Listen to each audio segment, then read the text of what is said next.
Hello everyone, कैसे हैं आप सब। एक बार पुनः शिव कोचिंग क्लासेस पर स्वागत है और आंकिक प्रश्न पुनः लेकर आ चुके हैं। अगला पार्ट है चैप्टर सेकंड के हैं, तो आप इसके प्रीवियस वीडियो नहीं देखे हैं तो जाकर के प्लेलिस्ट में देख लीजिएगा। और चैप्टर 3 भी साथ में स्टार्ट है और चैप्टर सेकंड के जो न्यूमेरिकल क्वेश्चन है वो भी करा रहे हैं। तो चलिए शुरू करते हैं। आज का पहला क्वेश्चन देखते हैं और आज का पहला क्वेश्चन है, देख सकते हैं 100 माइक्रोकूलाम देके रखा है, मतलब आवेश दिया है 100 माइक्रोकूलाम।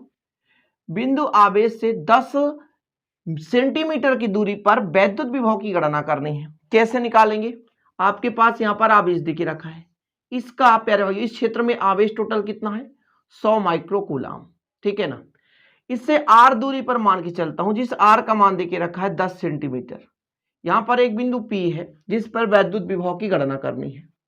तो आप लोगों ने पढ़ा है कि किसी भी बिंदु आवेश के कारण आर दूरी पर किसी भी बिंदु पर विभव कितनी होती है? तो 1/4 pi epsilon naught q upon r. ये सिंपल फार्मूला है, इसका गणितीय व्याख्या आपने पढ़ लिया है। इसके पहले भी मैंने न्यूमेरिकल क्वेश्चन कराया था और उम्मीद है कि इसका एक जो व्यंजक है प्यारे भाइयों, बिंदु आवेश कण विभव की गणना, वो भी इंपॉर्टेंट है, उसे भी आप लोगों ने देखा होगा। नहीं देखे तो जाकर के देख लीजिए, प्लेलिस्ट में अवेलेबल है। चलिए शुरू करते हैं हल। आवेश देके रखा, पहले आवेश का मान दिया है, ये क्यू बराबर कितना है?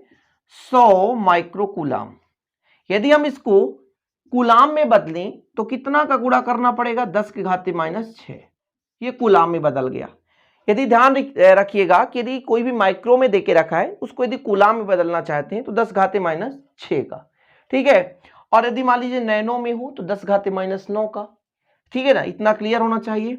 अब आगे देखते हैं आर का मान कितना है? 10 सेंटीमीटर। अच्छा, सेंटीमीटर को यदि हम मीटर में बदलना चाहें तो 10 के घात -2 का गुणा कर देंगे, तो ये क्या बदल गया? मीटर में बदल गया। कहने का मतलब जब भी हम सेंटीमीटर को मीटर में बदलते हैं तो 100 का भाग देते हैं। किसका भाग देते हैं? 100 का भाग देते हैं। इसको ऐसा भी कर सकते थे, 10/100 मीटर हो जाएगा, लेकिन ऐसा करके शॉर्ट फॉर्म में, ताकि कैलकुलेशन करने में आसान हो। ये आपको बेसिक चीज है, इसको आपको नहीं लिखना है। अब चूंकि v बराबर कितना होता है? 1/4 pi epsilon naught q upon r, ये होता है फार्मूला, जिस पर वैल्यू पुट कीजिए तो 9 × 10 1/4 पाई एप्सिलॉन नॉट का मान होता है 9 × 10 के घाते 9। क्यू का मान कितना है? तो 100 × 10 के घाते -6। और आर का मान कितना है? 10 गुणे कितना हो जाएगा? 10 के घाते -2। यहां से एक 0 से 0 कैंसिल कर दें और -2 से -2 कट जाएगा तो -4 बचेगा, यानी 10 के घात -4 यहां बच रहा है, ठीक है। इतना क्लियर है ना आपको? चलिए आगे कैलकुलेशन करें तो 9। अब यहां पर देखेंगे, यहां पर आपका कितना है? एक 0 बच रहा है, तो 10 के घाते यहां पर कितना हो जाएगा? 10 हो जाएगा। और गुणा पे 10 के घाते -4 है, 10 में 4 घटा दो तो कितना आ रहा है? 9 × 10 घाते 6 वोल्ट आ गया। यही आपका आंसर है। बिल्कुल सिंपल है ना। 100 माइक्रोकूलाम आवेश देके रखा था, इसको हमने कूलाम में बदल दिया। 10 सेंटीमीटर पर एक बिंदु पी था जिस पर विभव की गणना करनी थी। ये फार्मूला था v बराबर 1/4 pi epsilon naught q upon r square. 1/4 pi epsilon naught का मान हो गया 9 × 10 घाते 9 और क्यू का मान देके रखा है 100 माइक्रोकूलाम, तो 100 × 10 घाते -6 कूलाम हो गया। और आर का मान 10 सेंटीमीटर था, इसको हमने मीटर में बदला तो 10 × 10 घाते -2 मीटर हो गया। वैल्यू पुट कर दिया, कंप्लीट आंसर आ गया। तो उम्मीद करता हूं पहला क्वेश्चन आप आसानी से समझ गए होंगे। दूसरा क्वेश्चन है, एक बिंदु आवेश से 0.1 मीटर की दूरी पर एक वैद्युत विभव, दूरी देके रखा है 0.1 मीटर। पिछले क्वेश्चन में सेंटीमीटर के फॉर्म में था, इस बार मीटर के फॉर्म में है। वैद्युत विभव कितना है? 50 वोल्ट है। तो आवेश का परिमाण निकालना है एवं चिन्ह भी ज्ञात करना है कि धनात्मक प्रकृति का है या ऋणात्मक प्रकृति का। क्वेश्चन बारीकी से समझे। दूरी देके रखा है 0.1, यानी एक आपके पास आवेश है और इससे बहुत पास में पैर हुई, मतलब 0.1 आप समझ सकते हैं, काल्पनिक चीजें यहां पर मैं मान के चलता हूं इतना 0.1 मीटर एक बिंदु पी है, ठीक है ना। उस पर परिमाण निकालना है एवं चिन्ह भी ज्ञात करना है कि चिन्ह कौन सा है, धनात्मक है या ऋणात्मक है। तो भी का मान देके रखा है आपके पास 50 वोल्ट। चलिए हल करते हैं। जो जो भी देके रखा है वो चीज अपन रखते चलेंगे। यहाँ पे आवेश निकालना है, आवेश का परिमाण ज्ञात करना है, चिन्ह भी ज्ञात करना है। तो V का मान चूंकि देके रखा है कितना? 50 वोल्ट। ये V का मान देके रखा है 50 वोल्ट। ओके, R बराबर कितना है प्यारे भाइयों? 0.1 मीटर। अच्छा, V बराबर कितना होता है? 1/4 4 पाई epsilon not Q upon R। ठीक है, वैल्यू पुट कर दें, इधर वैल्यू पुट कर दो 50, इसका मान होता है 9 गुणे 10 के घाते कितना 9, और Q का मान हमें पता नहीं है, R का मान तो पता है 0.1। जी हाँ, R का मान तो क्लियर है। इसको कैलकुलेशन करना है तो यदि इसको पक्षांतर कर दिया जाए प्यारे भाइयों, तो जो भी नीचे है वो ऊपर जाकर के गुणा हो जाएगा, यानी 0.1 हो गया, और जो भी नीचे है वो जाकर के ऊपर चला गया, जो ऊपर है वो नीचे जाएगा, 9 गुणे 10 के घाते 9 हो गया। ये Q का मान आ गया। यहां पे कैलकुलेशन कर रहा हूं, Q बराबर आपके पास कैलकुलेशन करेंगे 0.1 है तो 1 का गुणा हो जाएगा तो 5.0 हो जाएगा, और ये 10 के घात कितना है प्यारे भाइयों 9 है, ऊपर जाएगा तो 10 घाते -9 हो जाएगा। 9 का भाग देंगे, 9 का भाग दीजिए जिससे प्यारे भाइयों किससे अधिक ना हो, 5 से नहीं, 0 पॉइंट से जाएगा, पॉइंट से जाएगा, 9 पना 45, 5 से जाएगा और लगभग 5 5 ऐसा आता जाएगा, 0.9। आवेश का मात्रक क्या होता है कूलाम, यही आ गया। या कि ऐसा भी आप कर सकते हैं कि यदि हम प्यारे भाइयों 5.5 लाना चाहें तो हम 10 का गुणा कर रहे हैं तो 10 का गुणा ऊपर भी करेंगे, 10 गुणा नीचे भी करेंगे, दशमलव हम इधर ले जा रहे हैं तो इधर वृद्धि होगी। ये हो गया आंसर। ध्यान दीजिएगा, जब भी हम दशमलव दाएं साइड ले जाते हैं तो इसमें कमी आती है, लेकिन जैसे ही हम बाएं साइड ले जाते हैं दशमलव में वृद्धि होती है। आपका राइट आंसर आ गया जी। देखिए आपके बुक में ऐसा भी आंसर मिल सकता है 5.56 या 5.6 भी कर सकते हैं। क्यों? क्योंकि 5 लगातार आता रहता, तो 5 ना करके 6 कर देते, आपका राइट आंसर। तो यही आपका राइट आंसर है।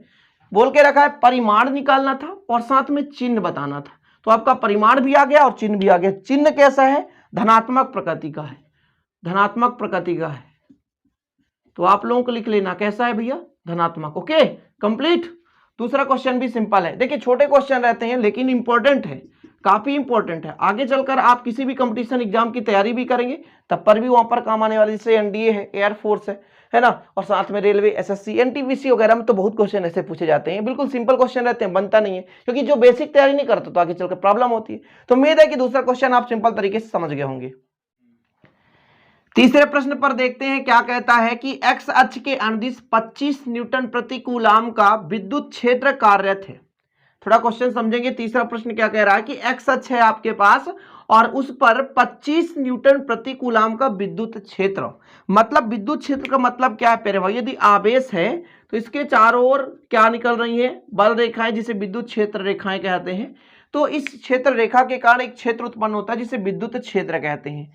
तो हल में अपन जो भी देख के रखा है उसको देख लेते हैं। 25 न्यूटन प्रति कूलाम, ये विद्युत क्षेत्र की तीव्रता देके रखिए 25 न्यूटन प्रति कूलाम। आगे देखिए एक्स अक्ष की ओर 20 सेंटीमीटर की दूरी तय करे तो वैद्युत विभव की गणना कीजिए। अच्छा, डी का मान देके रखा है कितना, 20 सेंटीमीटर। आप बताइए इसको मीटर में बदलेंगे तो 100 का भाग देंगे, 100 का। यदि 100 ऊपर जाएगा तो भैया हो जाएगा 20 गुणे 10 घाते -2, और ये मीटर में बदल गया। किसमें बदल गया? मीटर में बदल गया। ठीक है। अच्छा, अब आपने पढ़ा है कि विद्युत क्षेत्र की तीव्रता और विभवांतर में कितना संबंध होता है। यहाँ पे वैद्युत विभव तो वैद्युत विभव कह देंगे, तो कितना होता है E/D। कितना होता है? E/D। ओके, सॉरी ऐसा होता है E बराबर V/D। E बराबर कितना हो जाएगा? V/D। ओके, तो विद्युत क्षेत्र की तीव्रता और विभवांतर में संबंध हो गया। E बराबर कितना? V/D। यदि मैं आपसे कहूं कि V बराबर ये हो जाएगा E/D, तो E/D कर दें। E का वैल्यू कितना देके रखा है? 25, तो 25 न्यूटन प्रति कूलाम, और D का मान कितना देखा? 20 गुणे 10 घाते -2, 20 गुणे 10 घाते 2, ठीक है ना, -2 है। चलिए यहां पर यदि कैलकुलेशन करें तो कितना हो जाएगा? 25 दूना 50, ठीक है, और एक जीरो है ऑलरेडी, 10 घाते -2। ये -2 से +2 कैंसिल हो जाएगा। क्या आप कहेंगे कैसे +2 कैंसिल हो गया? ये 2 जीरो है ना, तो 2 जीरो से 2 जीरो क्या हो गया? कैंसिल हो गया। सिंपल है, बस इतना ही तो निकालना था। क्या निकालना? तो क्वेश्चन क्या देके रखा? वैद्युत विभव की गणना करना है, ठीक है ना। तो क्या राइट आंसर है? ठीक है, बिल्कुल सही है, राइट आंसर है। और 0 बोल्ट कर सकते हैं यहाँ पर ऐसा, क्योंकि मात्रा की होता है।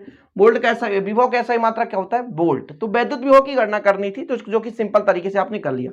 क्वेश्चन में देके रखा था तीव्रता, दूरी, तो हमें भी का मान निकालना था, जो कि ये फार्मूला आपने पढ़ा होगा, संबंध हमने स्थापित भी किया था। सारे जितने भी छोटे छोटे टॉपिक है ना, सब कुछ मैं कंप्लीट कराता हूँ, छोटे छोटे वीडियो भी देता हूँ ताकि आप लोगों को दिक्कत ना हो सके। तो प्लेलिस्ट में जाकर के उन्हें सारे वीडियो को देख लिया करें। तो आज का आखिरी क्वेश्चन देखते हैं प्यारे भाइयों कि एक प्रोटॉन 200 वोल्ट विभवांतर में त्वरित होता है तो उसके द्वारा प्राप्त कुल ऊर्जा ज्ञात कीजिए। यानी कितना ऊर्जा है। प्रोटॉन की बात करें चाहे इलेक्ट्रॉन की बात करें, दोनों पे आवेश समान होता है। चूंकि आपको पता है कि एक इलेक्ट्रॉन पर कितना आवेश होता है, तो 1.6 इंटू 10⁻⁻19 कूलम, ये सबको पता है। एक इलेक्ट्रॉन पर आवेश की बात करें चाहे एक प्रोटॉन की बात करें, दोनों पर इतना ही आवेश होगा।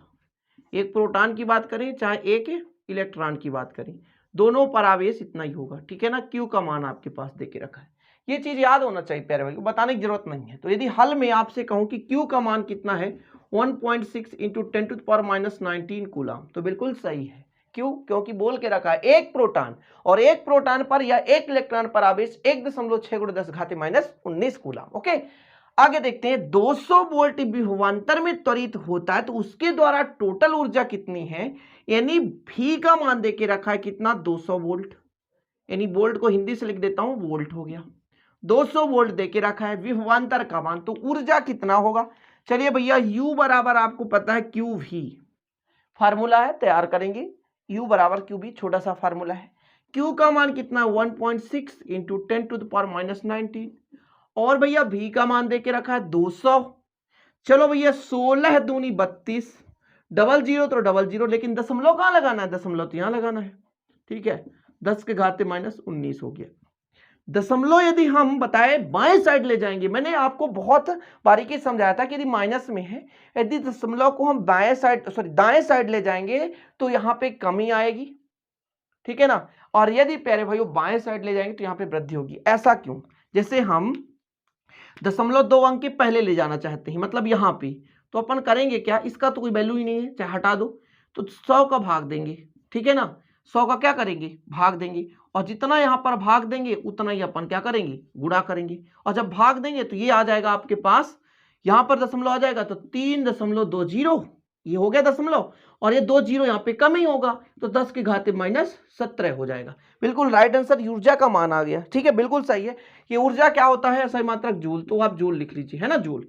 देखिए मैंने कहा एक फैक्ट आप तैयार कर लो, यदि माइनस का पावर है, दशमलव को दाएं साइड ले जाते हैं, तो जितने अंक दाएं साइड विस्थापित करेंगे उतना इसमें माइनस में कमी आएगी। मतलब मान लीजिए -19 है तो -18 कर देंगे, -17 कर देंगे, जितने भी अंक हम इधर विस्थापित करेंगे उतने ही जीरो वहां पर कम करते जाएंगे। यदि प्यारे भाइयों, यदि हम बाएं साइड दशमलव को ले जाना चाहते हैं किसी अंक के, यदि 2 अंक के बाद बाएं साइड ले जाना चाहते हैं, तो यहाँ पर यदि 19 है तो 2 जोड़ दो तो 21 हो जाएगा। ऐसा आपको फैक्ट याद करना है, कभी भी न्यूमेरिकल क्वेश्चन में ये चीज हमेशा ध्यान रखें। तो उम्मीद करता हूं आज के 4 क्वेश्चन आपको अच्छे लगे होंगे, और सभी क्वेश्चन इंपॉर्टेंट हैं आपके लिए। कभी कभी ऐसे छोटे छोटे क्वेश्चन ऑब्जेक्टिव में पूछ दिए जाते हैं, फिर आप लोगों से नहीं बनता। तो जो भी क्वेश्चन है जो पूछने लायक है, जो 12th लेवल का होता है, यदि आप आगे चलकर तैयारी भी कर रहे हैं तो आपके लिए भी काफी हेल्पफुल होगा। तो मैं ऐसे क्वेश्चन सेलेक्ट करके आपके लिए प्रोवाइड करा रहा हूं ताकि आप लोग आसानी से समझ सकें। वीडियो पसंद आए तो प्लीज लाइक करें, दोस्तों के साथ शेयर करें। मिलते हैं अगली वीडियो में। जय हिंद, वंदे मातरम।